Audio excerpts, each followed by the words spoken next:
Less than a year ago, I celebrated what I thought was the election of a sceptical and liberal Conservative administration. And now I'm left wondering if the Prime Minister hasn't been abducted by Dr. Strangeglove and reprogrammed by the sage over to the dark side. The purpose of politicians is to impose a measure of proportion, a sense of proportion on science, and not to be enthralled to it. Now, I will make myself very unpopular, but I believe that the appearance of the chiefs last week should have been a sacking offence. When they presented that graph, with the caveat that it wasn't a prediction, but nevertheless, it was clear that they presented it as a plausible scenario, with its 50,000 cases per day by mid-October, based on the doubling of infections by the week. Not once, not on one day since March, have there been infections on that day that were double that of the day of the week preceding. Not once. Where did this doubling come from? What was their purpose in presenting such a graph? It was the purpose of the fat boy in Pickwick Papers. I wants to make your flesh creep. It was Project Fear. It was an attempt to terrify the British people as if they haven't been terrified enough. Now, I've been banging on about this since March, and every criticism I've made, I've been told that the government was relying on the best possible science. So I am delighted by the letter 1 week ago today, the nuanced criticism of Professors Hennigan, Gupta and Sikora. And I believe that it is now the government that has to answer that criticism. I'm glad that the consensus in the scientific community is broken and the critics are speaking out. I don't underestimate for one moment the horrible nature of this disease and its post-viral syndrome.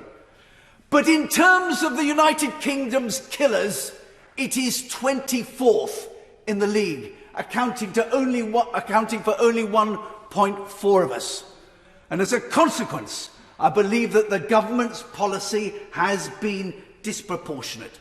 By decree, it has interfered in our private lives and our family lives, telling who we may meet, when we may meet them, and what we must wear when we meet them. We have the cruelty of elderly people in care homes, disoriented, being unable to see the faces of their loved ones and to receive a hug. We have the tsunami of deaths that we may experience shortly as a consequence of undiagnosed cancers and heart disease, and the discontinuation of clinical trials. I give way to my right honourable friend. Friend looked at the advice given to the Swedish government and the different policies they've followed, and what does he deduce from that? I deduce that that was much more proportionate. Of course, all sorts of criticisms are levied against the Swedish government that, on examination of the data and comparing like for like, actually are without foundation. I certainly hold up the Swedish model as an alternative.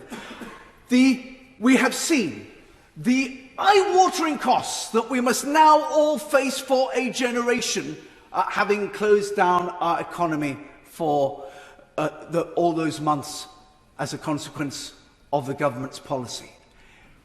The crushing of enterprises, the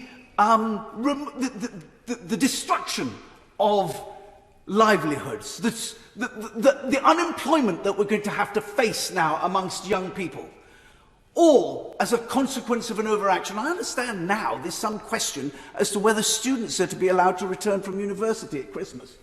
Can I say most gently to my honourable friend on the front bench that the last administration that sought to restrain celebrations at Christmas was during the Commonwealth, when the Lord Protector, as a consequence, was left musing in public as to whether, if he were to arm 1 in 10, that would be enough.